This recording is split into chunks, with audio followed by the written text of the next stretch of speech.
अस्सलाम वालेकुम everyone. Today our topic is how to prepare a balance sheet. कि balance sheet को किस तरह से बनाया जाता है। Most of the student have confusion that हमने बैलेंस शीट नहीं किया, तो आज हम दोबारा से बैलेंस शीट को देख लेते हैं कि बैलेंस शीट क्या होती है। तो सबसे पहले फॉर्मेट ऑफ बैलेंस शीट, कि बैलेंस शीट का फॉर्मेट क्या होता है। सबसे पहले हम लिखेंगे company name, then statement name कि बैलेंस शीट है। आफ्टर दैट हम लिखते हैं डेट, कि डेट कौन सी है जिस डेट को बैलेंस शीट बन रहा है। ठीक है, तो उसके बाद हम लेफ़्ट साइड और राइट साइड दो जगहों पे कन्वर्ट कर लेते हैं, सेपरेट कर लेते हैं। हमें पता है बैलेंस शीट जो है वो उसकी जो इक्वेशन है बेसिकली वो है acid is equal to liability plus owner equity. Theory में हम ये सब कुछ कर चुके हैं। Asset is equal to liability plus owner equity. Left side पे हम एसिड्स के बारे में लिखेंगे और राइट साइड पे हम लाइबिलिटी और ओनर इक्विटी के बारे में लिखेंगे। You will be given a trial balance of any company, then you have to make a balance sheet from the with the help of that trial balance. आपको एक trial balance दिया जाएगा जिसकी मदद से आपने बैलेंस शीट बनानी होगी। तो लेफ़्ट साइड पे हम एसिड्स लिख देंगे और फिर हम ट्रायल बैलेंस में देखेंगे कि कौन से हमारे पास नॉन करंट एसिड्स हैं। उन तमाम नॉन करंट एसिड को ऐड कर लेंगे। फिर हम देखेंगे कौन से हमारे पास ट्रायल बैलेंस में करंट एसिड्स की वैल्यू दी गई हैं, उन सबको ऐड कर लेंगे और टोटल वैल्यू को एडजस्ट कर लेंगे। सिमिलर राइट साइड पे हम लाइबिलिटी प्लस ओनर इक्विटी के बारे में लिखते हैं। सबसे पहले हम इक्विटी लिख लेंगे, ठीक है, कि हमारे पास इक्विटी क्या है। ठीक है, इक्विटी में हमारे पास सबसे पहले आ जाएगा कैपिटल, के कैपिटल कितना है कंपनी का वो आपको ट्रायल बैलेंस में मेंशन होगा तो आप लिखेंगे। फिर अगर ट्रायल बैलेंस में कोई रेवेन्यू या नेट इनकम होगी वो हम कैपिटल के अंदर ऐड कर देंगे। अगर कोई एक्सपेंस या विड्रावल होगा हमारे ट्रायल बैलेंस में तो उसको माइनस कर देंगे कैपिटल में से। ठीक है, जो अमाउंट बचेगी उसको साइड पे लिख देंगे। आफ्टर दैट हम लायबिलिटी देखेंगे कि हमारी नॉन करंट लायबिलिटी कितनी है और करंट लायबिलिटीज़ कितनी है, उनको ऐड कर लेंगे तो टोटल वैल्यू एडजस्ट कर देंगे। फिर हम देखेंगे कि right hand side is equal to left hand side, कि हमारे एसिड्स जो हैं वो इक्वल टू हैं लायबिलिटी प्लस ओनर इक्विटी के कि नहीं। अगर वो इक्वल होंगे तो बैलेंस शीट सही सॉल्व हो जाएगा, अदरवाइज नहीं होगा। एक एग्जांपल कर लेते हैं क्वेश्चन की ताकि क्लियर समझ आ जाए हमें। तो क्वेश्चन फॉर बैलेंस शीट, ठीक है, हमने क्वेश्चन देख लिया बैलेंस शीट का हमें दिया गया है। ठीक है, you will be given a trial balance mostly to prepare balance sheet. आपको एक ट्रायल बैलेंस दिया जाएगा ताकि आप एक किसी भी कंपनी का ताकि आप बैलेंस शीट बना सकें। तो trial balance of essence corporation 31 मार्च 2015।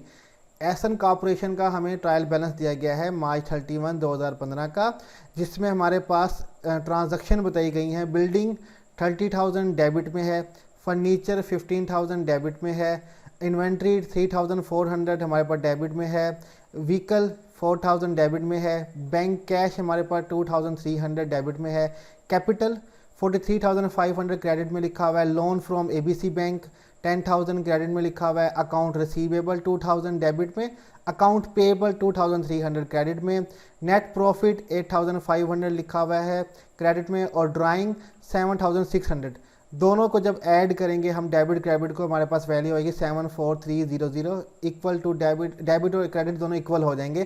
तो ये तो क्वेश्चन होगा, हमें ये नहीं देखा कि क्वेश्चन में डेबिट कहाँ है और क्रेडिट कहाँ है।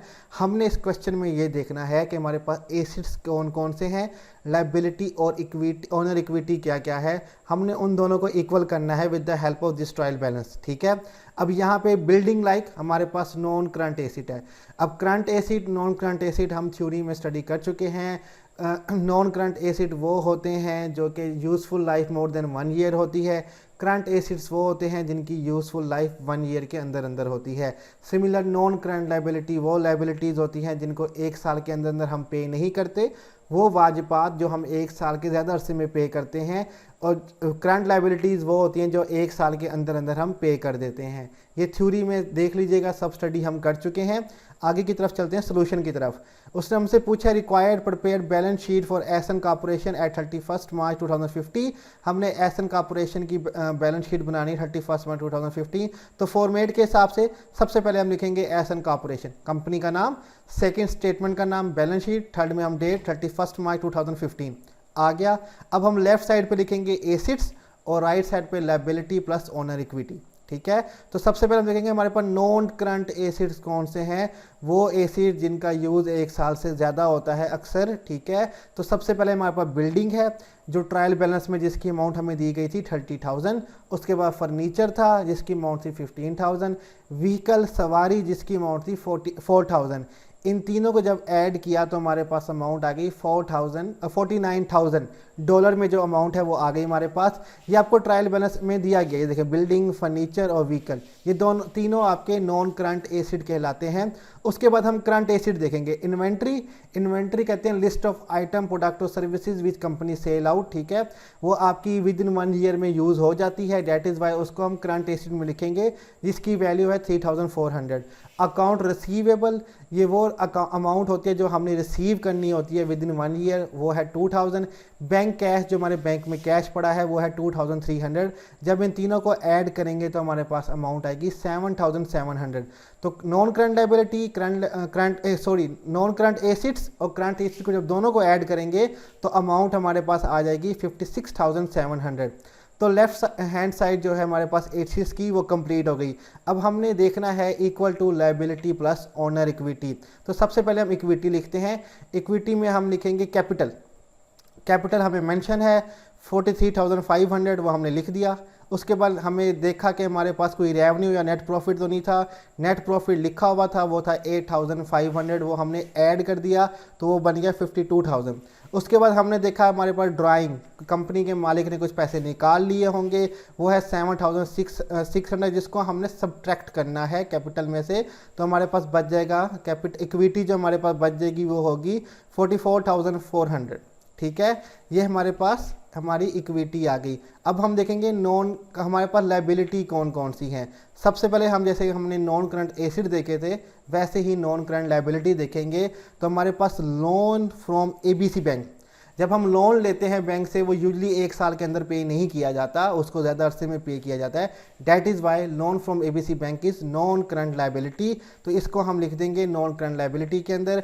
और अकाउंट पेएबल वो अकाउंट होता है जो वो लायबिलिटी होती है जो आप विद इन 1 ईयर पे कर देते हैं। तो अकाउंट पेएबल 2,300 हमने लिख दिया। इन तीनों को जब हम ऐड करेंगे इक्विटी, नॉन करंट लायबिलिटी और करंट लायबिलिटी, तो हमारे पास आंसर आ जाएगा 56,700, जो कि इक्वल है हमारे एसिड्स के। मीन्स हमारी बैलेंस शीट बिल्कुल ठीक से बन गई है। यहाँ पे हमारा क्वेश्चन जो है वो सोल्व हो जाएगा। Let's see another example for question of balance sheet. एक और बैलेंस शीट हमें दी गई है, कंपनी का ट्रायल बैलेंस है, कंपनी का नाम नहीं लिखा हुआ, just April 30, 2017। Similar cash, account receivable, office supplies, prepared insurance, rent expense, office equipment, account payable, capital, withdrawer, revenue, utilities expense हमें दिए गए हैं। अब हमने इनकी मदद से एक बैलेंस शीट तैयार करनी है। छोटी सी बात बताना चाहूँगा, ऑफिस सप्लाईज आपका करंट एसिड है ना कि non current acid. May be confusion class में हमसे हो गई थी, ऑफिस सप्लाईज को हमने नॉन करंट एसिड में लिख दिया था। ऑफिस सप्लाईज बेसिकली ऑफिस में यूज़ होने वाली चीज़ है, लाइक पेन, पेपर, बल्ब, ये बुनियादी चीज़ें होती हैं जो कि यूजली 1 साल के अंदर इस्तेमाल हो जाती हैं। तो ऑफिस सप्लाईज आपका करंट एसिड कहलाएगा, इसमें कंफ्यूज होने की ज़रूरत नहीं है। तो इस ट्रायल बैलेंस की मदद से वो हमसे क्या कह रहा है, prepared balance sheet at April 30, 2017। हमने बैलेंस शीट बनानी है। सिमिलर हम कंपनी का नाम नहीं है तो नहीं लिखेंगे, बैलेंस शीट स्टेटमेंट का नाम 30 अप्रैल 2017। लेफ्ट साइड पे हम एसिड्स और राइट साइड पे लायबिलिटी प्लस ओनर इक्विटी हम लिख देंगे।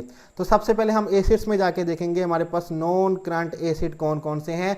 वो हमारे पास है ऑफिस इक्विपमेंट, ठीक है। जस्ट ऑफिस इक्विपमेंट एक ऐसी चीज़ है जो हमारे पास नॉन करंट एसिड है, जिसका यूज़ 1 साल से ज़्यादा होगा। उसकी वैल्यू है 36,000, वो यहाँ पे मेंशन की गई है 36,000। आफ्टर डैट हम देखेंगे हमारे पास करंट एसिड्स कौन कौन से हैं। सबसे पहले हमारे पास कैश, वो यहाँ पे मेंशन है। सबसे पहले ट्रायल बैलेंस के अंदर 73,900, वो हमने लिख दिया। उसके बाद अकाउंट रिसीवेबल, वो पैसे जो हमें 1 साल के अंदर अंदर मिल जाएंगे, यूज़ भी हो जाएंगे, वो है 4,240। और ऑफिस सप्लाईज 3,200। प्रिपेयर्ड इंश्योरेंस जो है वो हमें हमारी जो एसिड है हमें मिली है, वो भी हम यहाँ पे लिख देंगे, ठीक है। हमें इंश्योरेंस जो हमें मिली हमें वो हमने लिख दी, ठीक है। तो ये हमारे एसिड्स में आ जाएंगी। तो हमारे पास जो एसिड की वैल्यू बन जाएगी वो होगी 87,340, ठीक है। तो हमारे पास ये जो अमाउंट है वो हमारे पास आ गई, ठीक है। यहाँ पे इंश्योरेंस जो है बेसिकली आपका एक्सपेंस नहीं बताया गया, ठीक है। यहाँ पे वो आपका एसिड है कि क्योंकि इंश्योरेंस जो होती है वो आपके पास जमा हो रही होती है, आपने यहाँ पे पे नहीं किया इंश्योरेंस, वो इंश्योरेंस एक्सपेंस लिखा हुआ था, ये प्रीपेड इंश्योरेंस है, ये आपके पास आई है, जैसे वही आपके पास एसिड है, ठीक है। हम फिर राइट साइड पे देखेंगे लाइबिलिटी प्लस ओनर इक्विटी। सबसे पहले हमारे पास कैपिटल, ठीक है, हमारे पास कैपिटल लिखा हुआ होगा यहाँ पे 1,24,000 हमने लिख दिया यहाँ पे, ठीक है, 1,24,000। फिर उसके बाद हमारे पास रेवेन्यू दिया हुआ है, वो हम ऐड कर देंगे 12,640। फिर हमारे पास रेंट एक्सपेंस है और यूटिलिटी एक्सपेंस है, वो यहाँ पे मेंशन है हमारे पास। यूटिलिटी एक्सपेंस हमारे पास 700 लिखा हुआ है, रेंट एक्सपेंस हमारे पास लिखा हुआ है 7,200, हमने वो भी यहाँ पे लिख दिया। तो वो माइनस होगा रेंट एक्सपेंस, यूटिलिटी एक्सपेंस और विदड्रावल 6,200, तो हमारे पास इक्विटी बच जाएगी 1,22,540, ठीक है, ये हमारे पास इक्विटी यहाँ पे बच गई। उसके बाद हम करंट और नॉन करंट लाइबिलिटी देखेंगे। हमारे पास जस्ट करंट लाइबिलिटी है, नॉन करंट कोई लाइबिलिटी नहीं है, जो है अकाउंट पेबल 800 रुपये, वो हम ऐड कर देंगे इक्विटी के अंदर, तो हमारे पास आंसर आ जाएगा 1,23,340 which is equal to assets. तो यहाँ पे हमारा बैलेंस शीट जो है वो कंप्लीट हो जाएगा। तो बैलेंस शीट में आई होप कि अब कोई परेशानी नहीं होगी। इक्वेशन को याद रखना है, acid is equal to liability plus owner equity. Left side पे एसिड लिखेंगे, राइट साइड पे लाइबिलिटी प्लस ओनर इक्विटी। हमने जनाब जी एसिड्स में हम देखेंगे नॉन करंट एसिड्स कौन से हैं, करंट एसिड्स कौन से हैं, उनको ऐड करके उनकी वैल्यू बता देंगे। लेफ्ट साइड पे हम इक्विटी देखेंगे, उसमें कैपिटल और रेवेन्यू को ऐड करेंगे, कोई एक्सपेंस और विदड्रावल होगा उसको माइनस कर देंगे।